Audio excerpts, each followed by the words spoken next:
Like it's, and it just, so you think about that, like, again, like Salesforce is not making any money off of BIT. Like I don't work for BIT, but when you hear of the egregious unemployment statistics for the broader people with disabilities community, and to know that there's a single SaaS, software as a service company that is this committed to this population as they are, like, it's like, how could you not want to see that company succeed even more?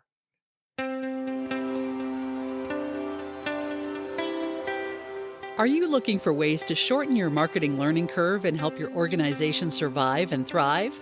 Welcome to Relish This, the Purpose Marketing Podcast, a show for purpose-focused leaders who want to use marketing techniques to fuel their organization's growth. If you're a returning listener and you haven't subscribed already, we'd love to have you. Also, please consider leaving a review wherever you listen to podcasts. Now here's your host, author and marketing specialist, Stu Swineford. Hey everybody, Stu here. My guest today is Mike Hess, and he is the founder and executive director of the Blind Institute of Technology. Mike and I actually met several years ago when he was doing a presentation for the Entrepreneurs Organization, or EO, and I was a part of their accelerator program at the time. And it was a really cool exercise that really demonstrated how entrepreneurs in particular have a hard time asking for help. One of the things that Mike and I talked about today at length was this idea of loss aversion and how he experiences that as a person with blindness. And he gets a sense of this kind of squishy feeling that occurs when he's talking with people, and how if one can just be vulnerable and admit the challenges that they're having, how that could actually be a really good stepping stone to starting any kind of conversation. Mike is just an amazing person. He's put together a really, really cool organization, and I hope you can all check it out. And this episode was just a blast. I hope you enjoyed it as much as I did. Here we go. Good afternoon, Mike. How are you today? Fantastic, Stu. Thank you so much for having me, my friend. Well, I am very, very excited to have you on the show today. We originally met quite a few years ago when I was part of the accelerator program with the Entrepreneurs Organization, and you ran a really fun, really inspirational kind of a group activity for all of the accelerators, and that was just a really, really neat way to get people to kind of understand how teamwork works and things of that nature. So that has stuck in my mind as one of those great moments that I had in EO, and I'm excited to have you on the show today. I appreciate that. It's kind of fun when I think of how so Blind Institute of Technology, BIT, is about to turn 10, and kind of the first 2-3 years. So we started in 2013. And the first few years, Stu, literally, I leveraged that workshop called The Art of Blinders as a way to get the word out there for what BIT was doing. Now, ultimately, Blind Institute of Technology, we act as a nonprofit staffing agency. However, our niche of candidates that we supply to organizations large and small are the blind, visually impaired, and the broader professionals with disabilities community.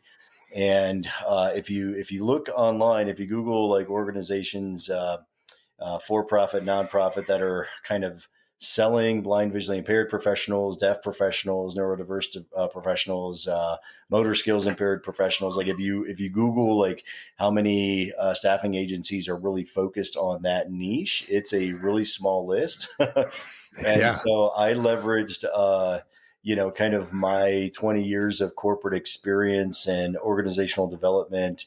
I'm going to say misses. Like over my 20-year corporate career, like I had all this organizational development that was, mandatory and that sort of thing over my career, and so few lessons ever stuck with me. And so I wanted to bring a very interactive, and it's the reason why is because most of the lessons were like, here's the information, trust me on this, and just memorize it kind of stuff. And I wanted to create a workshop that was very interactive, but very lived experience oriented.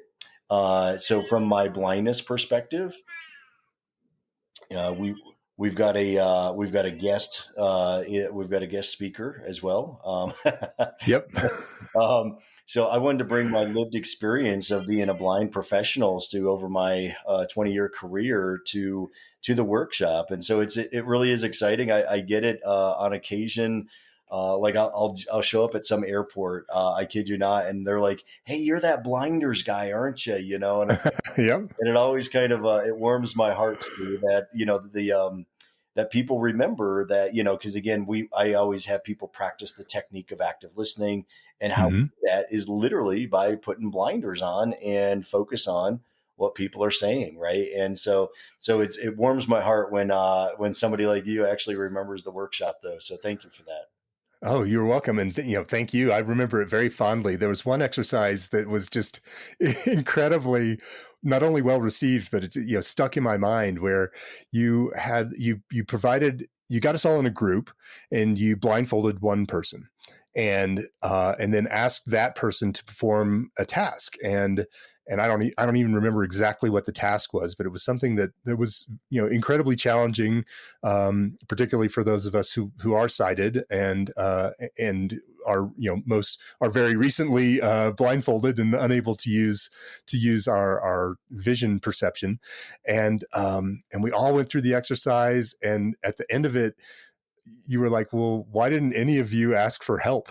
And it was just that, it tapped into that kind of entrepreneurial thing that happens where entrepreneurs tend to think that we're either the only people that can do something or that we're the only person that should be responsible for that. And it was really enlightening to have that exercise of be like, well, the first step you all might have wanted to consider was the fact that you had a team and you could lean on that team for assistance. And that was one piece of that really did stand out for me. And it's just such an incredibly insightful, powerful lesson. No, it's I use that a lot, especially people, especially entrepreneurs. I've been, now going on 10 years with with one of my ventures, and it's so as a blind person, been blind my whole life. I've there are times that my mom, I always call it, she gently nudged me, which is a firm foot to ass. Um, but she gently nudged me to get out there, and she goes, "Yeah, you're blind. Yeah, you're going to run into stuff. Yeah, sometimes things are going to run into you. Be careful, but don't be afraid." Hmm. And that lesson, quite honestly, I mean, as I started my organization, my first organization, Stu, like, how often, like again, just recognizing there are a lot of scary moments, but um, I have learned, like I travel, like I just got back from San Juan, Puerto Rico, 5 airports, 5 different planes, just me, my cane. And I always seem to find people like, I don't need somebody to hold my hand through Hmm. scary airports, but man, it's okay to ask for some assistance, right? Like, and you'd be amazed at how many kind souls are out there, but so many times we're just taught like, no, do it all on your own. Like, this Yeah. crap, empires are not built, big organizations, Jeff Bezos, these guys don't do it all themselves, man. Like No. but you got to be willing to kind of get over that fear of asking for some assistance. So glad you actually remember that exercise. I really am. Yeah, it was great. So you say you've been around for about 10 years. I'm assuming that things have evolved quite a lot since you and I first met back in probably 2015-ish, 2016. What's new at the Blind Institute of Technology? You know, um, it's been such a fun, well, fun and scary, and times where like a lot of entrepreneurs, like when we really started to grow and scale. The good news is like because again, we act as a nonprofit staffing agency, which means that organizations, really. So right after we had met, landed some of my first really large contracts with Hmm. some real notable Fortune 100 companies. Um, and they were bringing us on for really large projects, which is like really exciting. And you're like, oh my gosh, it's our first, $250,000 project or $500,000 project or whatever it is. Well, that all sounds really fun. And then you're like, wait a minute, I only have enough cash flow to last, and so then you're like, oh my gosh, I got to get a line of credit, and oh my gosh, I got to do this and I got to do that. And, oh, I've never done background checks before. And so all these, fun, like, exciting and stressful, things that a lot of entrepreneurs have to go through. And again, I wouldn't trade that experience for for the world. Like, it's been so part of it, but it's, the good news is, like, our workshops and all the different kind of accessibility, digital accessibility, and other kind of projects that we were leveraging early on to open up doors and to get our name out there.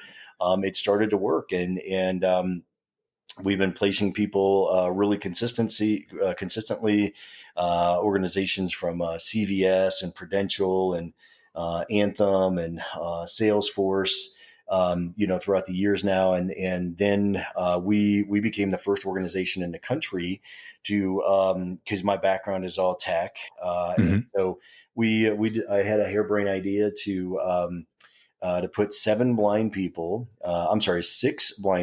and one neurodiverse gentleman through the Salesforce admin certification back in 2017. We were the first organization in the country to do such a thing because in workforce development, leveling folks up with relevant certifications is super important.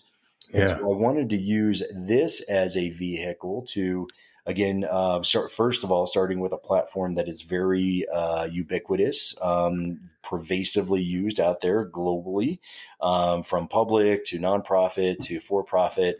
We wanted a platform that was, very, very much out there, but also wanted to leverage a platform that was digitally accessible to the hardest to serve, which is the blind or blind deaf communities. And so Salesforce at the time, they certainly weren't completely accessible, but boy, they were really far down the pathway. So anyway, we put seven folks through the Salesforce admin certification. Actually had people move all the way from Ohio to be part of this pilot course. And the great news is we ended up getting 6 out of 7 people jobs from that course. Oh, that's amazing. And so we've continued down that path, Stu, of leveling folks up, getting folks trained. We actually, in 2020, just a couple of months into the pandemic, we became the official training provider for people with disabilities globally for Salesforce. And they chose us for two primary reasons, Stu. One is, and they interviewed, large nonprofits all over the country that were interested in doing workforce development with them and that sort of thing. But they chose us for two primary reasons. One is we were already 100% remote, 100% accessible before Hmm. it was cool and trendy with COVID. So Hmm. we meet people with disabilities where they are, right? And just having brick and mortar shops all over the country, that's not going to be a scalable model. So that was the first reason. And the second reason is because employment. Like I said, our pilot class, we got 6 out of 7 people a job.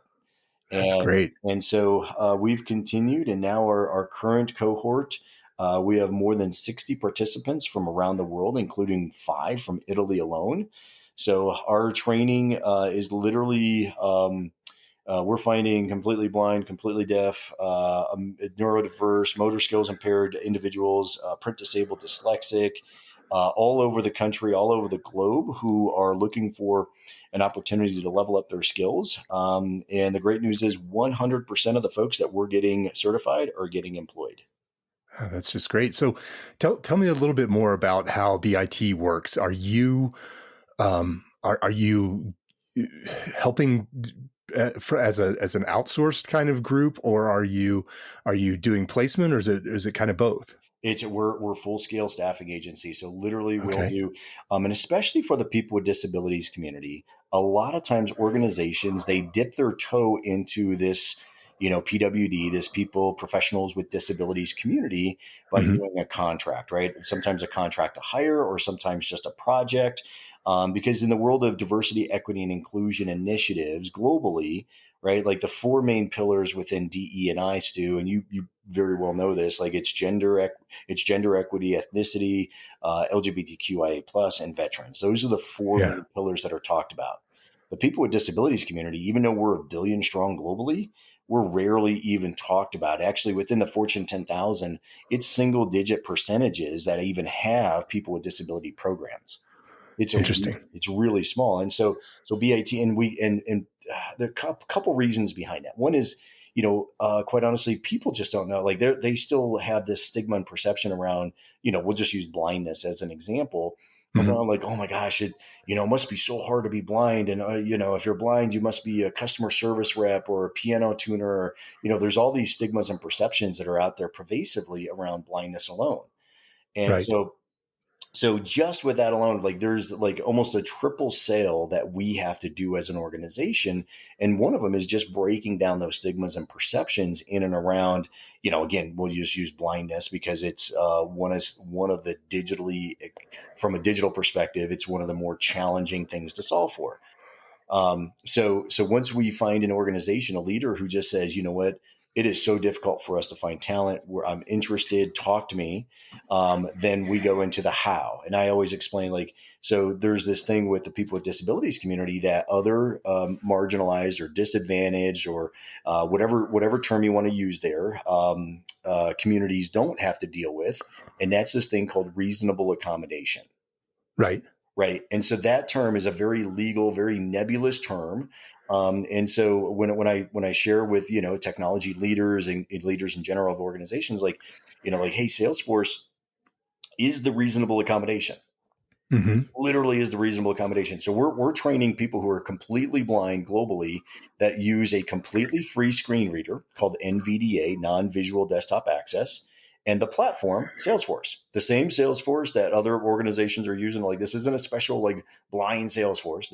Right. This is Salesforce, right? Like and so literally with a free screen reader that's completely open source, downloadable, and the platform Salesforce, a totally blind person is able to do incredibly difficult, very visual, technical things on the inside, on the administrator, on the developer side of the Salesforce platform.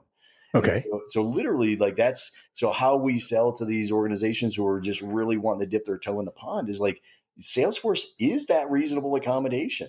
Like you don't like but what about no, there is no what about, like literally, like this is all completely possible based on the commitment that Salesforce as an organization, and by the way, they are the organization, they are the CRM globally that is this committed. No other platform is as committed to workforce development for people with disabilities than Salesforce. That's really, really interesting to hear, as well as just it just makes me feel good that there's a platform out there that is trying so hard to kind of move toward inclusivity. And it's a shame that some of the others haven't made that move as well, but hopefully they will get there. Is Salesforce CRM training and then placement, is that your primary the primary service that you provide? It is certainly a large part of it now because of the success that we've been having with our academy. Mm-hmm. We still, at our essence, we are a nonprofit staffing agency, right? So because we started with placements and getting people in the door and that sort of thing, Salesforce is just one of those, like it's a really nice secondary service that we offer. We are, because of our success with our academy, we've been in discussions with other large SaaS organizations as well, and so our BIT Academy is going to be expanding to do more than just Salesforce admin and Salesforce developer students. But we're willing to work with any organization that really wants to spread their wings when it comes to inclusion type efforts within the people with disabilities community. So Nice. it's not exclusively like how we're placing people is just Salesforce, but since Salesforce is growing exponentially right now, like it's been a really hot topic over the last couple of years. Well, I do know Salesforce also. I had a CRM specialist who actually, Liddy, who reintroduced the two of us. She mentioned that there's a nonprofit Salesforce kind of module or Instance. Yep. instance, I guess. Yep. So for nonprofits out there who are in the market for a great CRM, Salesforce has you covered for sure. I mean, and there's so much more that platform offers. Mm-hmm. In truly, so first of all, for nonprofits, it's completely free. So Mm-hmm. for up to 10 licenses, which is, for the vast majority of small nonprofits, it's perfect. And even when you start getting to more licenses, the price is incredibly affordable for nonprofits. But what we offer to these organizations, so for any nonprofit that's looking for true technology support, our nonprofit prices literally can't be touched. So when I say they can't be touched, literally nobody can touch our prices, and it's because we're a nonprofit Right. organization, right? So we're able to pay our folks a nice salary. It's definitely livable wages that we pay folks, but we don't have an owner or stock shareholders to be accountable for. So we use this literally as just earned income to support our mission. So for any nonprofits that are out there that are looking for true technology support or any other kind of support from back office kind of support, we can definitely, as an organization, help you, and you'll be pleasantly surprised at how truly affordable it can be. Yeah. So tell me a little bit about your target client. I mean, obviously you do a lot of work in the nonprofit space. It sounds like you work with nonprofits, perhaps of kind of all sizes. But who are you going after? Who's an ideal client for BIT? Truly, right now, we really found our niche, and it really is the small to medium size nonprofit or even international NGO. So we've got some clients the size of Women for Women, very significant, international NGO, fantastic organization. They have nothing to do with blindness, nothing to do with accessibility, but they have they're a pretty significant Salesforce shop, and they use us exclusively. A, because we're reasonable, but B, we do a dang good job. So their VP of technology there loves us. He's come to conferences with us to show our apprenticeship program. But really small to medium-sized nonprofits, and it's the reason why we love working with that client base. Quite honestly, it's because we want to also be part of this bigger ecosystem of making a difference. And we know we can do that. And so many nonprofit leaders are struggling with, they could do more if they had the proper technology in place. But then they go out there and they look at what, organizations are offering, like, oh, for the low price of, $28,000 or $2 million, like Right. it's just ridiculous. And so we're nowhere close to any of those prices. Our prices are Right. so reasonable for the small to medium size. And then we get to work closely many times with, again, like the VP of technology or the CEO of these organizations.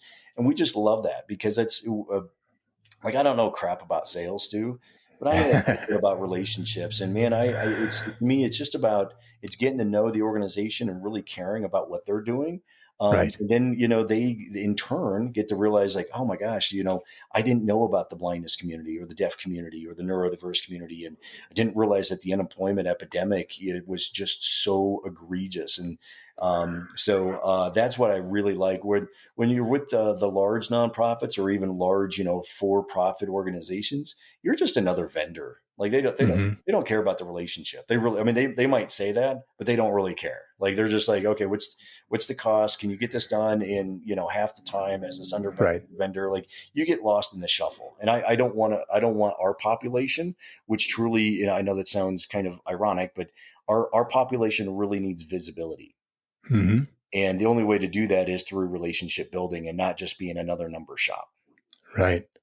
Well, it sounds like you have two audiences that you're trying to speak to as well. So you're the disadvantaged community who would benefit from your training and then placement, as well as the people who need those types of workers. How have you successfully kind of gotten the word out to both of those audiences? It's a great question because you're right. We have two pipelines for sure.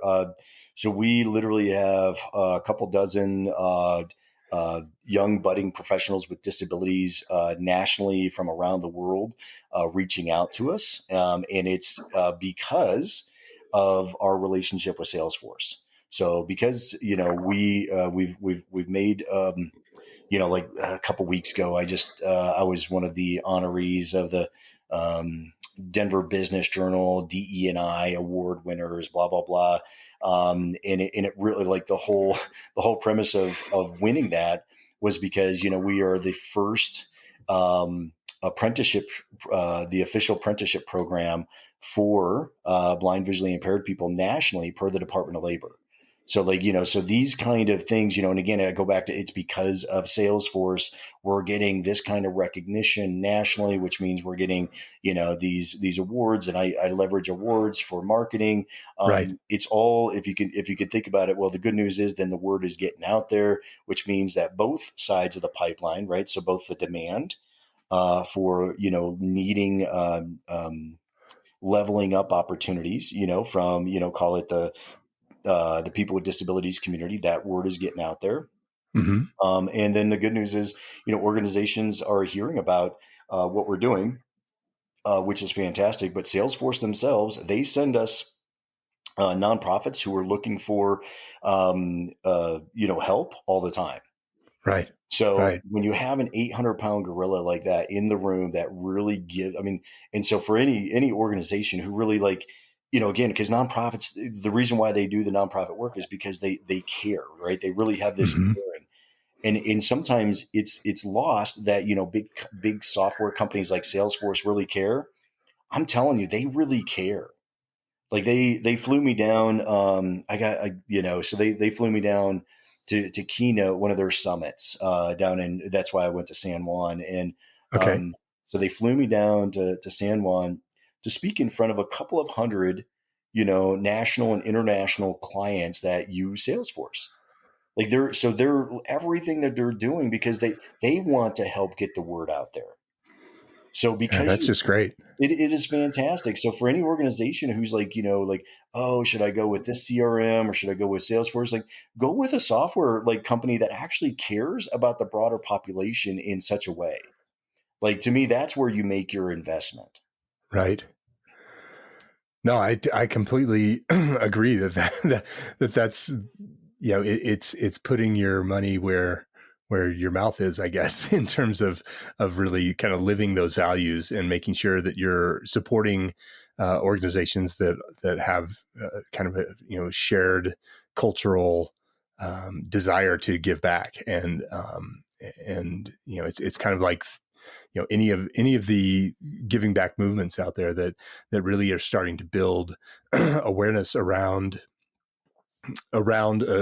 groups of companies or individual companies that are taking certain steps to support whether it be DEI or the environment, but really giving people that opportunity to say, well, do I want to support these guys who don't really do anything, or these guys over here who really have kind of embedded in their culture this idea of giving back and doing something greater than just making money. Absolutely. And I'm telling you, like, sales, there was I didn't realize that there was going to be, there was a senior vice president, really, really big player, within Salesforce, SVP of a Fortune 100 company like that was in the audience. And, his name is Don, and Don requested, time with me afterwards and said, Mike, I'm going to do everything in my power to make sure that you guys get recognized. That's awesome. And it just, so you think about that, again, Salesforce is not making any money off of BIT. I don't work for BIT, but when you hear of the egregious unemployment statistics for the broader people with disabilities community, and to know that there's a single SaaS, software as a service company that is this committed to this population as they are, it's how could you not want to see that company succeed even more? Yeah, So, exactly. So anyway, I'm a huge fan. So that's kind of how we're kind of growing both sides of that equation. It's really because we have this amazing, 800-pound gorilla in the room that's like, I'm going to help, so I love it. Well, it's nice to have an 800-pound gorilla fighting on your behalf, as 100%. opposed to against you, for sure. Oh yeah, absolutely. So, how is BIT funded? Is it grants? Is it donations? Combination of those things. No, we kind of flipped the script. 80% of 70 to 80% of our monies are fee for service. So Okay. literally from the beginning, I didn't have a rich uncle. I had, as a startup nonprofit, you get zero grant dollars. I still I think we get I don't know, $4,000 a year in donations. I suck at asking people for money. Okay. But I am really good at going out there and kicking in corporate doors or kicking in organization doors and saying, hey, we have some amazingly talented people. So again, we act as a nonprofit staffing agency. So these companies, from Prudential to CVS to Allstate, they pay us to help them find talent from the Hmm. people with disabilities community. Do you partner with other staffing agencies or groups of We've that nature? Oh man, I've tried that model so many times. I've even tried. Okay. So I'm just going to say it. I'll say it anyways. The big boys don't care. So Hmm. they're so quota oriented. They're so bottom line. Like, wait, you're saying that if I've got a blind candidate or a deaf candidate, I'm going to have to spend an extra 12 seconds explaining to it. I don't have time for that. Right. Right. And again, I'm not going to mention any names; they'll remain nameless. But I've talked to the biggest staffing agencies out there, and they don't care. Interesting. Yeah, and they might have social media posts that say they care. The Hmm. business model is not meant for them to care. So because Right. they're so quota oriented. So, but I've also gone and had conversations with smaller staffing agencies too, right? Because these staffing agencies are a one to many. Hmm. Right. So it makes perfect business sense to do that. I've had board members throughout the years that have, you need to go partner with this. And of course I'd go and have the conversations but it all breaks down because they're like, I'm just going to say it, 100% of the recruiters for all these very large for-profit staffing agencies, they're all fully able-bodied. Right. So they have no idea how to sell a blind person. They have no Right. idea how to sell a deaf person or somebody who's neuro. They have no idea, Stu. So it's and then you're like, you mean I need special training to sell your people? I don't have time for that shit. Right. So I'm just gonna, so I hate to say it like that, but I'm just telling you, man, so I've tried. It seems like it would be an easy win, but it's not. Yeah, it's interesting. I just know quite a few people in staffing, particularly here in Denver, and they're all relatively small firms, but it just seems like it would be such a good yeah, a good Partnership. No, you're right. partnership. Yeah, It seems so obvious, right? yeah, Wait, you're saying, yeah. Mike, you have this applicant tracking database that's just filled with talented, individuals. And I'm talking, PMPs, I'm talking developers, I'm talking not just, we're not just talking, uneducated, blah, blah, we're talking, skilled individuals. But Right. because these organizations have to learn, again, blindness, or they got to learn, the disability, language, and, the God forbid what a reasonable accommodation even looks like or sounds like, So Hmm. again, so many of these organizations, again, well-meaning, well-intentioned, but at the end of the day, they've got quotas to fill. Yeah. Yeah. I mean, the industry. It's a super competitive industry. Yeah, absolutely. I mean, and in today's market, it's, I'm sure, even more competitive in some ways. Right. And but it's interesting too, because we are seeing this cultural shift, or at least it feels like we are experiencing a cultural shift that is, that has at least an intention, and sometimes you've pointed out, perhaps, ill conceived or ill. I don't know what the word is I'm looking for. Not well committed to intention, but to bring diversity, inclusion, and equity into the corporate world, and so it seems like a perfect opportunity, for some of these agencies to kind of get on board with that, or at least be able to help support that in a very interesting and different way. but yeah, it just sounds like maybe they're a little stuck in how they do things. So it leads to me. So like one of the ways that I feel like we've been able to be much more successful recently is because again, the first several years, like I've met, I truly, and I told former Governor Hickenlooper this, I truly believe that Denver and the great state of Colorado can be the most inclusion friendly place on the planet. Mm-hmm. And I truly mean that. And so, but again, I've shaken hands and met with, I want to say hundreds, maybe even low thousands of executives now, over the years. And I always say, like, I'm blind, not dead. Right. Like, I could always feel kind of an uncomfortable, kind of an unease when I'm doing some networking, not when I'm doing my workshops and stuff, because I break down perceptions pretty quick, as you Yeah. realize, right? Like, Yeah. but when I'm just networking, meeting an executive, and I always say, like having the cane. Using my cane, I always say, like, the cane was like, like the 19th commandment, thou shalt not be a jerk to the blind guy. Right. Like, it didn't make the top 10, but it was this, it opens up doors. So even busy executives, they never wanted to say no to the cane. Right. Mm-hmm. And so, but even when I would get the meeting, which again, for a lot of salespeople, and at the end of the day, that's what I am. And that's what most CEOs of nonprofits are. You're sales, whether you like it or Right. not. Right. You're like, so getting the meeting is so good, but I could always sense people always had this, like, this uneasy, and I always called it a squishy feeling. Mm-hmm. And so, when the pandemic hit, and really the whole country, but the whole world came to a screeching business halt for the first 3 months of that, I Yep. actually had time to, like, slow down, and I really analyzed that. So I had the great fortune of knowing a neuroscientist, a PhD here in the Denver metro area. Told her about this squishy feeling, and I said, um, I said, Doc, I really feel like there's this, like, my cane, my blindness invokes this, like, primitive, like, fear of the dark when Mm-hmm. people meet me. And she's like, oh my gosh, that's fascinating. So I had this PhD that we retained.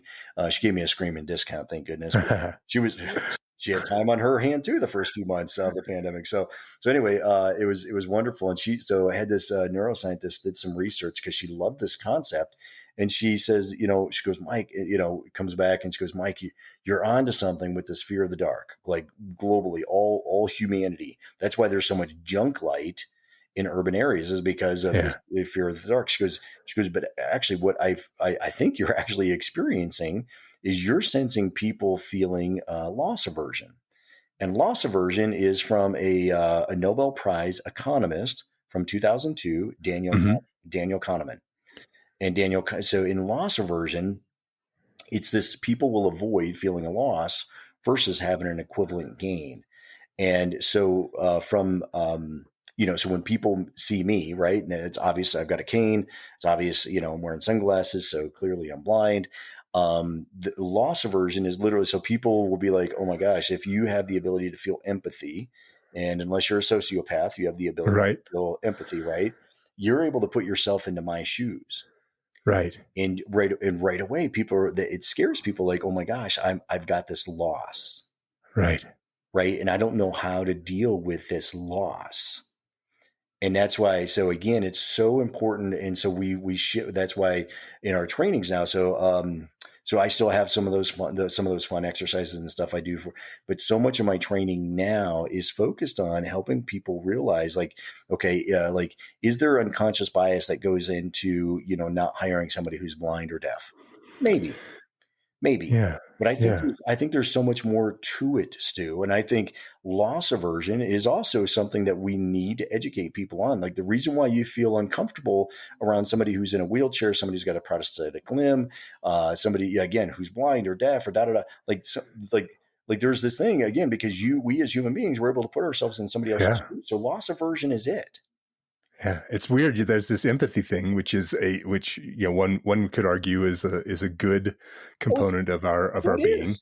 and but then it kind of leads to this other component of our being that Well, is see, yeah, I don't consider that bad though, Stu. But yeah, so to me, I leverage this as like helping people realize, like, okay, hey, like, so now that we can name this, it's almost like saying, okay, like a 12-step program. The first step is literally admitting. Okay, uh-huh, so now if we can admit, like, okay, so since I'm human and I feel empathy, and so now I'm feeling squishy because I've got this loss aversion, we're able to name it now. uh-huh, So it's not, this isn't a bad thing, but before that, we don't even know how to name this. We just know that there's this uncomfortable feeling and we don't know where right, it's coming from. So that's what when I go into organizations now, it's all from this very educational lens, like saying, okay, cool. But then, so cool. Okay, good. Oh, that's why I feel uncomfortable. It's okay to feel uncomfortable. It's okay to feel uncomfortable. yeah, But then yeah, it's like, okay, so now that we're, that we named this, we identified this, we still have, again, within the people with disabilities community, we have this thing called reasonable accommodation.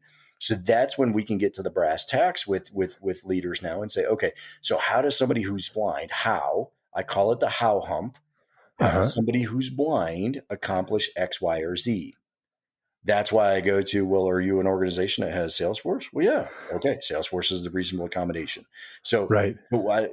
it's all these steps down this path of inclusion, especially for the people with disabilities. And again, these are extra steps that, again, other disadvantaged communities don't have to deal with. Right. Is this something that you do? I mean, this is a little bit off topic, I guess, but is this something that you're able to do? Is essentially disarm that vulnerability that people are feeling by getting it out there? I mean, one of the things I know works really well when I'm a bit of an introvert in big groups. I'm the kind of the guy who finds the one person that I already know, and Yep. we Yep. hang out and talk for 45 minutes during the mixer, right? Yep. So I end up meeting no people. But one of the ways that I've been able to kind of disarm that is to just own it and and admit that this is uncomfortable for me. I'm not great at meeting new people, and it's really nice to meet you, but just let you know that this is out of my comfort zone a little bit, and that then um, it really just kind of changes the entire conversation, in that I've admitted this kind of Vulnerable. Yep. semi embarrassing, or however you want to judge that, but it puts it out there. I'm wondering if that is something that you do when you're experiencing that squishiness. So you're 100% accurate on that, and that's why I'm saying, like, I've, by noticing, so when I couldn't, so what I thought I had to do was like sell harder or Mm-hmm, mm-hmm, convince people harder when I was feeling that. Now, okay, knowing, so that's why, like, I put this out there. This is part of the spiel, right? So when I get a chance to speak in front of, whether it's a keynote or other trainings that I do now, like, I bring this up. I bring up loss aversion all the time, and right, multiple podcasts, multiple, like, getting the word out there. Like, hey, guess what? It's okay to feel this squishy feeling, because that means you're human and you have empathy and you're not a sociopath. So kudos, right? nice, So that's a good time to not be a sociopath. But it's good to be able to say, like, oh, because sometimes people just feel bad. Like, man, I don't know why I didn't want to talk to the blind person. Now right, you know. Now you right, know. Okay, so now, okay, like, oh, okay, that makes perfect sense. So, yeah, I struggle with that. But so from the networking perspective, just educating folks on there, like, okay, this is human. Like, this is organizational development, right? yeah, This, and and there's a lot of training out there for, again, sexual harassment and racism and all these other kind of concepts. But if you go out there and look for this kind of training for the people with disabilities community, a lot of times what you get is like disability etiquette. And I'm just, uh-huh, I'm just going to throw the bullshit flag on that. Like, I don't want people to be more polite to me because I'm blind.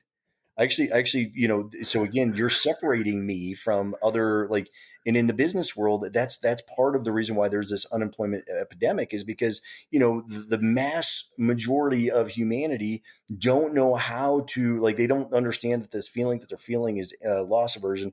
And then they Right. don't know, like, okay, so how do I interact with somebody who's blind or deaf? I mean, when you're, talking to somebody who's blind, you talk louder because, of course, Right. you know, Sure. you just, and you don't know if you, like, say, hey, did you see that movie? Oh, well, like, we're so on guard. And that's part of the reason why the unemployment epidemic exists, is because there's this uncomfortableness. So we don't need disability etiquette. We need true organizational development. We're realizing, like, okay, cool. That's okay. I understand why I'm feeling uncomfortable now. Yeah, and making sure that it's, that we identify that, we give it a name and put it out there, and then it's out there. Diffuses. It's not. Yeah, then it Yeah. diffuses. You're like, Yeah. oh, okay, I get Yeah. it now. I get this. Okay. So, but then you have questions like, okay, well, so is it okay for me to say something like, oh, did you see that movie? Oh, did you? Oh, it's Right. look over there. Oh, like, Right. okay, let's get over, like, as long as, again, let's be respectful, like, let's use people first language, right? So Right. I am a person who is blind. Okay. um Right. there Right. there are people in wheelchairs, there are people of color. So recognize that we're people first. Don't define us by our physical traits. But we don't need these etiquette language. We need true awareness of why we're feeling the way we're feeling around people with disabilities. Yeah. Yeah. It's I mean, it's really really interesting and amazing how you've been able to break that down and you define that and demonstrate how easy it is once that is out in the open to kind of diffuse that. I just love what you're doing there, and it's cool that you took those first 3 months of the pandemic to kind of suss that out and get a good understanding of what what the sociology or even the psychology is around that, or neurology even. Yeah, it was just a lovely happenstance. Like, it'd been something on my brain for truly years, up until that point, and then literally just this introduction of this amazing, scientist, PhD here in the Denver metro area. And I mean, I know this. Like, it's amazing how when things are kind of meant to be, they happen. Yeah. So, Uh-huh. but truly, I believe that over excuse me, over the last couple of years has been a huge part of our success. And we've continued to grow, and it's fun with the relationships that we continue to cultivate and create out there with truly some of the biggest brands in the world. It's super fun. Well, yeah, you've hit on some amazing synergies, I guess would be a good way to frame that, in terms of this kind of partnership with Salesforce and really enabling that platform to do what it does within all communities, and open up opportunity for people who who don't have that many, or have as many opportunities perhaps as some of the rest of us.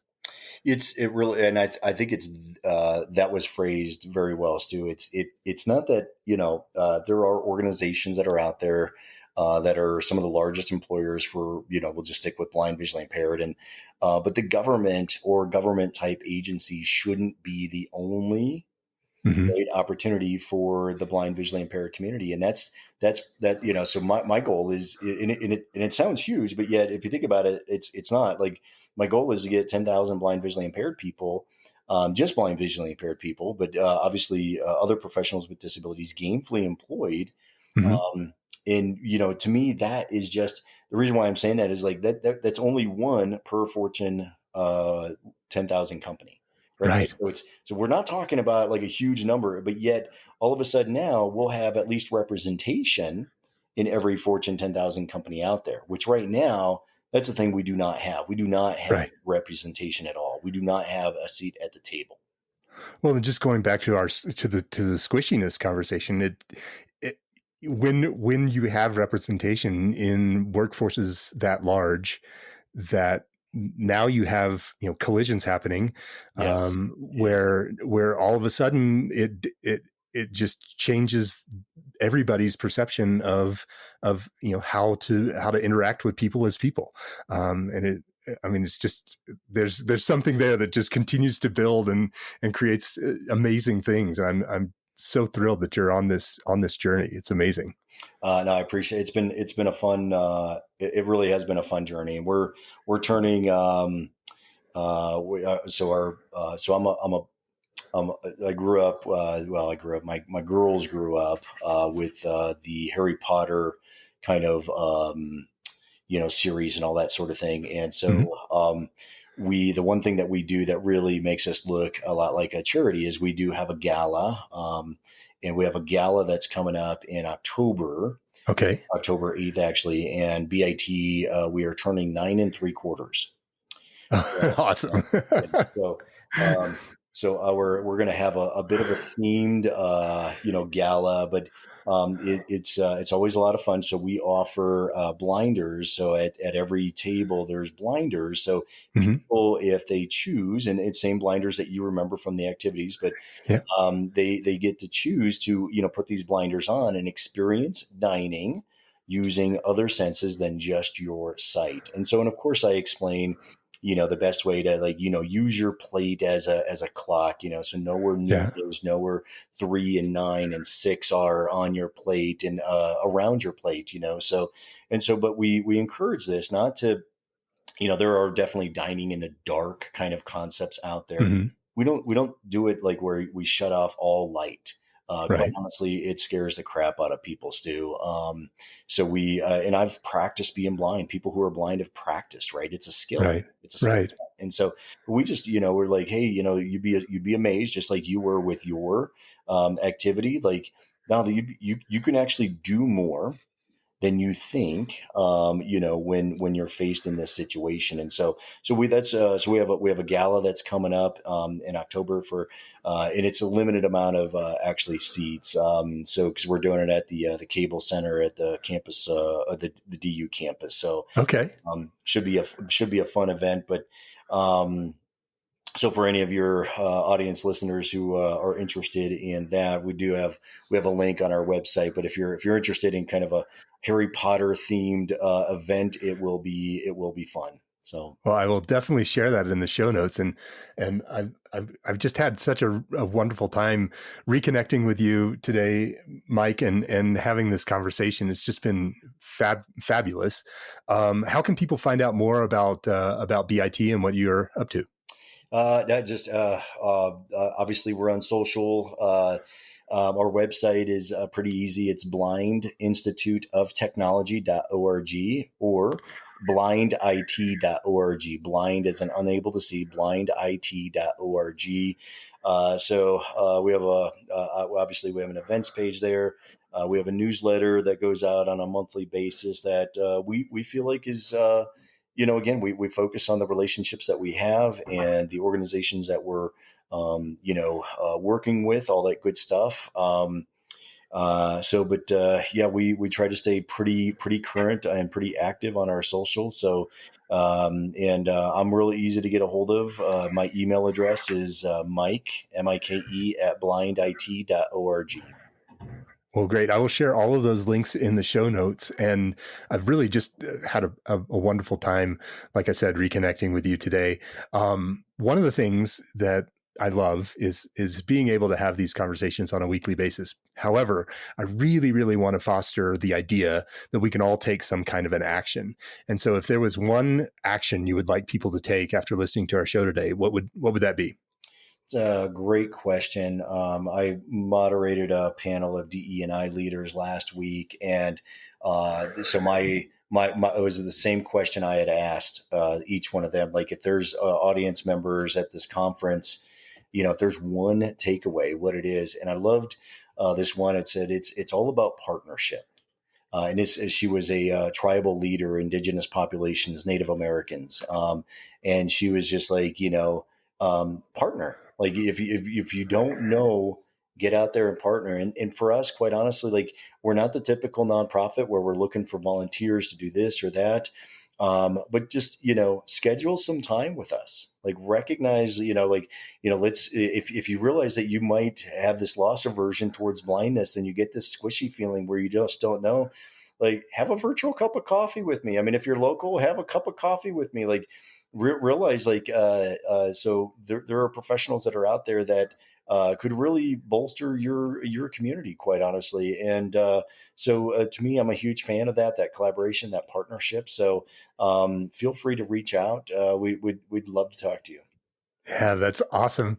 Thank you so much for being on the show today, Mike. And I will hopefully talk to you very soon. Awesome, Stu. Thank you so much for having me. I really appreciate this opportunity. It's my pleasure. I'll talk to you soon. Take care. Bye. And there you have it, another great episode of Relish This. Thanks again for listening. You can find past episodes of the show at relishthis.org. And remember, if you liked what you heard today, please subscribe and leave a review wherever you listen to podcasts. For more information on purpose marketing, grab your free copy of my book, Mission Uncomfortable: How Nonprofits Can Embrace Purpose-Driven Marketing to Survive and Thrive. Get your copy now at missionuncomfortablebook.com. Thanks again.